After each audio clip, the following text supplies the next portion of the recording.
¿De verdad crees que la abuela compartió todas sus mejores recetas navideñas? Ni de lejos. Detrás de cada mesa festiva se escondían platos tan valiosos, tan perfeccionados a lo largo de generaciones, que sus fórmulas solo se susurraban en el lecho de muerte, o no se revelaban jamás. Hoy vamos a adentrarnos en 30 recetas secretas de Navidad que las abuelas se negaron a compartir. El bizcocho de 7-Up fue el arma secreta que convirtió a muchas abuelas en leyendas de los encuentros navideños y comidas comunitarias del sur de Estados Unidos. El ingrediente inesperado, una botella entera de refresco de limón y lima, daba como resultado una miga increíblemente jugosa. Vecinos y amigas suplicaban la receta durante años y siempre recibían una negativa educada. La preparación comenzaba batiendo mantequilla, azúcar y huevos hasta lograr una mezcla aireada. Después se incorporaba la harina alternándola con el refresco burbujeante, dejando que las burbujas hicieran su trabajo sin añadir ni una gota de leche. El bizcocho se horneaba lentamente en un molde con aro hasta quedar dorado, con una textura fina que se mantenía fresca durante días. Por encima, un glaseado sencillo de azúcar glass y zumo de limón se deslizaba por cada ranura. Estas recetas se protegían con celo porque ganaban concursos locales y forjaban reputaciones que duraban toda una vida. Nadie admitía que el secreto era el refresco. Algunas incluso quitaban la etiqueta antes de hornear para no levantar sospechas. Este pastel demostraba que a veces los mayores secretos esconden las sorpresas más simples. El Lane Cake llevaba la Navidad de Alabama en cada bocado impregnado de bourbon. Era un pastel imponente que solo las abuelas más hábiles se atrevían a preparar. La base consistía en capas de bizcocho blanco delicado, pero el relleno era lo que lo hacía inolvidable. Una mezcla cocida de yemas, azúcar, mantequilla, pasas, nueces pecanas, coco y una generosa cantidad de bourbon que se intensificaba con el reposo. Estas tartas se empezaban a preparar días antes de Navidad, dejando que el licor empapara cada capa hasta que los sabores se fundieran en algo casi mágico. El relleno exigía paciencia y precisión, cocinándose lentamente para evitar que se cortara. Por fuera, un frosting blanco y ligero ocultaba el tesoro alcohólico del interior. A primera vista parecía inocente, pero el primer bocado revelaba su complejidad. Las familias discutían sobre quién hacía la versión definitiva, y cuando se compartía la receta, siempre se modificaba algún detalle para que ninguna copia fuera idéntica. Este era el pastel que hacía que la Navidad se sintiera como Navidad. El dulce llamado Divinity hacía honor a su nombre celestial y también a su fama de romper corazones en las cocinas del sur cada diciembre. Esta golosina delicada requería incorporar almíbar caliente a claras montadas mientras se rezaba para que la humedad del ambiente fuera lo bastante baja para que cuajara. Las abuelas consultaban el parte meteorológico antes de intentarlo, sabiendo que un día húmedo significaba fracaso seguro.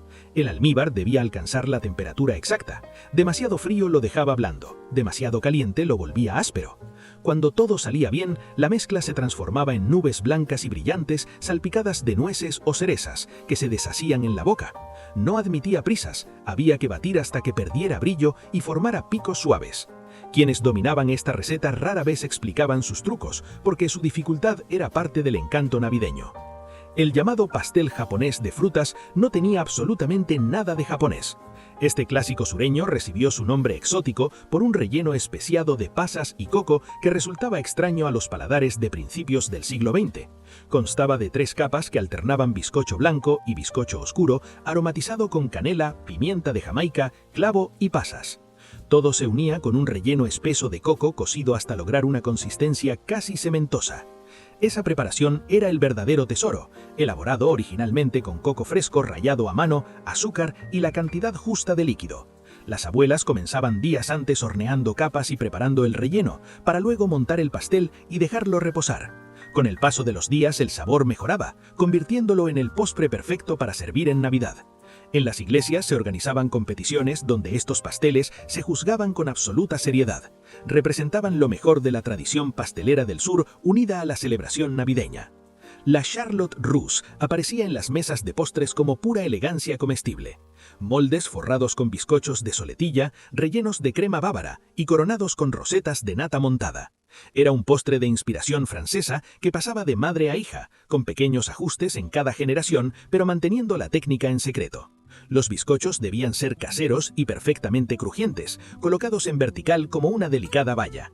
El relleno exigía hidratar la gelatina, preparar una crema sin que se cortara y mezclar la nata con cuidado para no perder aire. Tras reposar toda la noche en frío, se desmoldaba con nerviosismo sobre platos elegantes y se decoraba con flores confitadas o cerezas. Cuando salía bien, temblaba suavemente al cortarla, dejando escapar la crema entre las paredes de bizcocho. No era un postre cotidiano, era Navidad en modo exhibición. La receta solo se compartía con hijas consideradas dignas de continuar la tradición. El pan de dátiles y nueces salía de las cocinas envuelto en papel encerado y lazos, regalado a vecinos que lo esperaban durante todo el año. Los dátiles se remojaban en agua hirviendo hasta quedar blandos y melosos, luego se incorporaban a una masa rica en azúcar boneno, huevos y nueces o pecanas. Se horneaba en moldes rectangulares o incluso latas, dando como resultado un pan denso y húmedo que mejoraba tras varios días bien envuelto. Se cortaba en rebanadas finas y se rellenaba con queso crema para servir en reuniones festivas. Su aparente sencillez escondía una perfección absoluta. La proporción exacta entre dátiles, frutos secos y masa marcaba la diferencia entre algo extraordinario y algo normal. Las abuelas que dominaban acababan horneando decenas cada diciembre, protegiendo cuidadosamente las cantidades exactas. El fudge de azúcar marrón ofrecía una riqueza acaramelada que el de chocolate no podía igualar. Era un dulce tan delicado que su éxito demostraba la verdadera maestría de quien lo preparaba. Exigía temperaturas exactas y un tiempo perfecto. Azúcar marrón, crema y mantequilla se cocían hasta el punto de bola blanda y luego se batían a mano hasta perder brillo y empezar a cuajar. Verter demasiado pronto lo dejaba líquido, batir de más lo volvía arenoso. Las abuelas comprobaban la textura dejando caer gotas en agua fría y tocándolas con los dedos para saber el momento exacto. El resultado era un caramelo entre cremoso y masticable, con un profundo sabor a caramelo tostado. Se presionaban nueces por encima antes de cortarlo en cuadrados y envolverlo para las cajas festivas. Las técnicas se observaban, pero nunca se replicaban del todo. Las bolas de bourbon no necesitaban horno, pero sí una precisión que separaba lo legendario de lo mediocre. Se elaboraban mezclando galletas trituradas, azúcar glass, cacao, sirope de maíz y bourbon, formando pequeñas bolas que se rebozaban en azúcar o chocolate. El licor debía ser de buena calidad y en la cantidad justa. Las abuelas las dejaban reposar durante semanas antes de Navidad, permitiendo que los sabores se suavizaran y se integraran. Tenían que ser firmes por fuera y tiernas al morder. Algunas añadían nueces, otras las dejaban simples.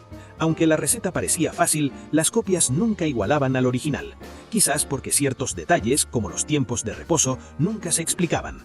Eran dulces para adultos que los niños esperaban poder probar algún día. El pastel Sock It To Me reinaba en los desayunos navideños del sur con su remolino de canela y su textura mantecosa gracias a la crema agria. El nombre venía de una expresión popular de los años 60, pero su encanto no tenía época. Era un bizcocho con una capa central de azúcar moreno, canela y nueces que se descubría al cortar. La mantequilla y el azúcar se batían hasta quedar muy ligeros, añadiendo después la crema agria para mantenerlo jugoso durante días. El relleno se colocaba en capas y se mezclaba suavemente para crear un efecto marmoleado. Un glaseado sencillo se vertía sobre el pastel caliente, penetrando en cada grieta. Era el pastel del desayuno de Navidad, servido con café fuerte mientras los regalos esperaban bajo el árbol. Aunque la receta circulaba ampliamente, solo algunas abuelas lograban algo realmente excepcional. El pastel de crema italiana aparecía en muchas mesas navideñas del sur, a pesar de no tener absolutamente nada de italiano. El nombre sonaba lo bastante refinado como para coronar el postre más elegante de la Navidad. 3 capas de bizcocho blanco y delicado, enriquecido con suero de leche, coco y nueces pecanas, se alzaban antes de cubrirse con un frosting de queso crema que equilibraba a la perfección el dulzor. La mantequilla debía estar a temperatura ambiente. Los huevos se separaban, montando las claras a punto firme e incorporándolas al final para dar ligereza. Coco y pecanas tostadas aparecían tanto en el interior como en la cobertura, aportando textura a cada bocado. Las abuelas que dominaban este pastel se hacían famosas por él. Se les pedía en cada reunión familiar hasta que la receta se convertía en parte de su identidad. Requería planificación previa, tostar el coco, atemperar el queso crema, asegurarse de que todo estuviera en su punto. Esa complejidad servía como excusa perfecta para guardar secretos. Era el postre que cerraba la cena de Navidad, aquel para el que todos reservaban un hueco aunque ya no pudieran más. La ambrosía era la Navidad servida en un cuenco de cristal. Pero la versión auténtica no tenía nada que ver con las imitaciones modernas hechas con fruta enlatada y exceso de azúcar. La verdadera ambrosía empezaba rompiendo cocos frescos, escurriendo su leche y rayando la pulpa blanca a mano hasta que dolían los nudillos. Un trabajo que muchas abuelas iniciaban días antes de las fiestas. Las naranjas se pelaban y se separaban con precisión, eliminando cualquier resto amargo antes de mezclarlas con el coco. Algunas solo añadían azúcar glass, otras incorporaban piña fresca o cerezas para dar color. La mezcla reposaba toda la noche, permitiendo que el coco se ablandara y los sabores se integraran. Nada de nata agria, nubes de azúcar ni coberturas industriales. Esos añadidos marcaban una receta como falsa. La ambrosía auténtica era ligera, fresca y sabía a sol de invierno atrapado en una cucharada. Las abuelas que recordaban abrir cocos en los porches defendían esta simplicidad con firmeza, sabiendo que los atajos destruían su esencia. El pastel de frutas blanco se desmarcaba por completo de su pariente oscuro y tan maltratado. Era un postre claro y elegante que convertía incluso a los detractores del fruitcake. No llevaba melaza, ni especias intensas, ni frutas confitadas oscuras. Solo piña dorada, cerezas claras, pasas rubias, almendras y coco suspendidos en un bizcocho mantecoso y tierno. La masa se mezclaba con suavidad para repartir la fruta de forma uniforme y se horneaba lentamente hasta que salía limpio el palillo. A diferencia del pastel oscuro, que necesitaba meses empapado en licor, este estaba listo en pocos días, aunque mejoraba con el reposo bien envuelto y refrigerado. Las abuelas glaseaban la superficie con sirope de maíz y decoraban con mitades de pecana formando dibujos. Eran pasteles casi demasiado bonitos para cortar. Este era el que se servía a invitados importantes y en reuniones de iglesia donde se forjaban reputaciones. Sus ingredientes caros y su técnica precisa hacían que la receta solo se compartiera con quien se la había ganado. El pastel de coco fresco se elevaba sobre las mesas navideñas como una torre blanca. Capas de bizcocho cubiertos por un frosting de 7 minutos que parecía nieve, repleto de coco rallado a mano. Todo comenzaba en el mercado, sacudiendo los cocos para escuchar el chapoteo de la leche, descartando los que sonaban secos. Abrirlos requería martillo y determinación, y separar la pulpa de la cáscara ponía a prueba la paciencia antes incluso de rallarla. El bizcocho era sencillo, pero la cobertura lo convertía en algo extraordinario. Claras y azúcar se batían al baño María hasta formar picos brillantes y firmes, y el coco fresco se presionaba sobre la superficie aún pegajosa hasta cubrirlo por completo, transformando el pastel en una bola de nieve. Necesitaba reposar para que el coco se ablandara ligeramente. Era un trabajo de todo el día, a veces de 2, y las abuelas medían el amor en las horas dedicadas a esta maestría. El pastel de caramelo exigía valentía, técnica y la disposición a permanecer frente a una olla de azúcar burbujeante cuando los brazos ya pedían descanso. El desafío estaba en el frosting. El azúcar se cocinaba en seco hasta fundirse y oscurecer, luego se añadían mantequilla y nata en una reacción violenta que había que dominar a base de batir. El momento era crucial. Demasiado oscuro, el caramelo amargaba; demasiado claro, quedaba plano y sin profundidad. La cobertura debía extenderse rápidamente antes de endurecerse, lo bastante fluida para cubrir, lo bastante espesa para quedarse en su sitio. Las abuelas que dominaban este pastel solían lucir pequeñas quemaduras en los antebrazos, cicatrices de honor. El resultado final brillaba en tonos ámbar, dejando entrever las capas bajo el caramelo. No era una receta que se entregara a la ligera, se aprendía observando, de pie junto a la abuela. Los pralines llenaban pequeños moldes de muffins con miniaturas de tarta de nuez. Cada uno era un tesoro de 2 bocados que desaparecía primero de las bandejas. La masa, con queso crema, debía enfriarse antes de presionarla en pequeñas cavidades, lo bastante blanda para trabajarla y lo bastante firme para mantener la forma. El relleno era una versión simplificada de la tarta de nuez: azúcar moreno, mantequilla, huevos y vainilla vertidos sobre unas cuantas nueces. Se horneaban hasta que la masa se doraba y el centro quedaba justo cuajado. Desmoldarlos requería paciencia. Demasiado pronto se rompían, demasiado tarde se pegaban. Las abuelas preparaban decenas, a veces cientos, para ferias y intercambios vecinales donde se cotizaban como oro. La receta parecía simple, pero los de la abuela siempre sabían mejor. Más bien por ese chorrito extra de vainilla o por la forma exacta de presionar la masa. El syllabub aparecía en los cuencos de punch en las reuniones de Nochebuena, una crema espumosa con vino que se remontaba siglos atrás antes de desaparecer de las mesas modernas. Nata fresca batida con azúcar y vino de cereza o madeira hasta espesar ligeramente, quedando a medio camino entre la nata montada y el ponche de huevo. Se servía sobre bizcochos o en copas pequeñas, espolvoreado con nuez moscada. Había que beberlo despacio, mientras la crema se separaba lentamente del vino. Prepararlo bien requería entender el equilibrio. Batir demasiado convertía la nata en mantequilla, batir poco la dejaba líquida. Las abuelas aprendían mirando a sus mayores, transmitiendo la técnica más con gestos que con palabras. Para los años 70, el silabab casi había desaparecido, recordado solo por tías señoras que lamentaban su pérdida mientras los jóvenes ignoraban lo que se estaban perdiendo. El custard hervido se servía en jarras durante las celebraciones navideñas, un custard de vainilla fluido que en el sur se consideraba imprescindible. Su preparación exigía paciencia. Huevos, azúcar y leche se cocinaban lentamente al baño María, removiendo sin parar hasta espesar justo para cubrir una cuchara, sin llegar nunca a hervir. La vainilla solo se añadía cuando la mezcla se enfriaba, para conservar su aroma. Algunas abuelas la servían caliente, otras bien fría tras pasar la noche en el refrigerador. Los niños la bebían en tazas, los adultos, a veces, añadían borbón. Aparecía en casas abiertas, reuniones de iglesia y cenas familiares. Su sola presencia anunciaba que la Navidad había llegado. Las abuelas que lograban una textura silácea sin un solo grumo eran respetadas por su paciencia y destreza. El pastel de ron salía de los moldes brillando con un glaseado de mantequilla y ron oscuro, un postre adulto esperado todo el año. El bizcocho, rico y húmedo, llevaba crema agria y mezcla para pudding. Pero el glaseado era el alma del pastel. Mantequilla, azúcar y ron se cocinaban juntos y se vertían lentamente sobre el pastel aún caliente, empapándolo por completo. El ron debía ser de calidad. Uno barato aportaba sabores ásperos que arruinaban todo el conjunto. El Hopping John llevaba deseos de buena suerte a las mesas navideñas del sur. La combinación de judías, carillas y arroz simbolizaba monedas y prosperidad para el año que comenzaba. Era un plato barato, nacido de la necesidad. Legumbres secas remojadas durante la noche, arroz comprado a granel y cualquier resto de cerdo disponible en la cocina. Un hueso de jamón o un trozo de tocino se cocía lentamente con las judías, impregnándolas de un sabor ahumado profundo, mientras el arroz se preparaba aparte. Al servir, las judías se colocaban sobre el arroz esponjoso y se regaban con el caldo espeso y lleno de sabor. Las familias lo comían convencidas de que traería fortuna. Esa creencia daba dignidad a una comida que, de otro modo, habría recordado tiempos difíciles. A los niños se les decía que no dejaran ni una sola judía en el plato para que la suerte no se escapara. El Hopping John era esperanza servida en forma de cena. La promesa de días mejores incluso cuando el presente solo ofrecía arroz y legumbres. El pudding de ciruela con salsa dura era el gran final de las cenas navideñas victorianas y de la América temprana. Un postre que exigía semanas de preparación y que llegaba a la mesa envuelto en llamas de brandy. A pesar del nombre, no llevaba ciruelas. Se llamaba así a una mezcla de frutos secos como pasas, grosellas y cáscara confitada repartidas en un pastel denso cocido al vapor. El cebo aportaba riqueza, el pan rallado estructura, y los huevos unían todo junto con azúcar moreno, especias y suficiente alcohol como para conservarlo durante meses.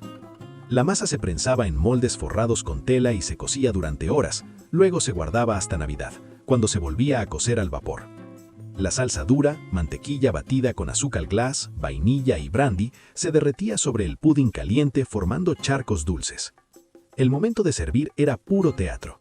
El brandy se encendía y llamas azules bailaban sobre la superficie mientras la familia observaba en silencio antes de cortar el postre oscuro y aromático que los conectaba con siglos de tradición. Las empanadillas fritas llegaban a la mesa como postres portátiles que convertían mermeladas y frutos secos en algo festivo. Medias lunas rellenas con lo que hubiera en la despensa. La masa se estiraba fina, se cortaba en círculos y se rellenaba por un lado antes de cerrarla y sellarla con el tenedor. Se freían en grasa caliente hasta quedar doradas y crujientes, con el relleno burbujeando en el interior. Manzana, melocotón y frutos del bosque eran los sabores más comunes, preparados con fruta conservada durante el verano. Se podían comer con la mano, ideales para niños y para llevar a reuniones donde no siempre había platos. Representaban el ingenio de convertir básicos de despensa en celebraciones individuales envueltas en masa hojaldrada. Las cebollitas en crema eran el acompañamiento blanco y perlazado que aparecía en fuentes plateadas en cenas navideñas por todo el país. Su dulzor suave se equilibraba con una rica bechamel. Pelar las pequeñas cebollas a mano era un trabajo tedioso que hacía llorar, pero el resultado merecía la pena. Se cocían hasta quedar tiernas y luego se mezclaban con una salsa de mantequilla, harina, nata y a veces un toque de nuez moscada. El plato final parecía casi un postre, con las cebollas brillando en su baño cremoso. Se servían junto a carnes asadas, en porciones discretas. Prepararlas desde cero requería paciencia y atención constante para evitar grumos. Con el tiempo, las versiones congeladas y las sopas enlatadas sustituyeron la receta original, hasta que el plato desapareció casi por completo de las mesas navideñas. El fricasé de conejo ocupaba un lugar especial en las mesas de comunidades rurales donde la casa proporcionaba carne fresca y económica. Los mejores conejos se reservaban para las fiestas. Se troceaban y se doraban en grasa de tocino hasta quedar dorados, luego se estofaban lentamente en leche o crema con cebolla y hierbas hasta que la carne se desprendía del hueso. El líquido de cocción se convertía en una salsa espesa y sedosa que lo cubría todo. Se servía sobre panecillos o junto a puré de patatas. La carne era negra y delicada, absorbiendo los sabores del guiso. Para estas familias, cazar su cena de Navidad significaba autosuficiencia. El sabor sabía a independencia y a la certeza de que la naturaleza ofrecía abundancia. El aspic de tomate era el molde elegante que separaba a las anfitrionas refinadas de las cocineras casuales. Su transparencia brillante anunciaba sofisticación. Jugo de tomate mezclado con gelatina sin sabor, limón, salsa inglesa y condimentos se vertía en moldes decorativos. Al desmoldarlo, aparecía un anillo rojo y tembloroso sobre hojas de lechuga crujiente. Algunas versiones incluían apio, aceitunas o gambas suspendidas en su interior como joyas. Su sabor era intensamente salado, muy distinto a las gelatinas dulces del resto del menú. Desmoldarlo con éxito requería seguridad y precisión. Cuando salía perfecto, provocaba auténtico orgullo. Representaba una forma de recibir propia de otra época cuyo declive marcó el paso hacia celebraciones más sencillas. ¿Cuál de estas recetas secretas de Navidad le pedirías a tu abuela que compartiera contigo? Déjalo en los comentarios, dale like al video y suscríbete para ayudarnos a mantener vivas estas tradiciones tan valiosas.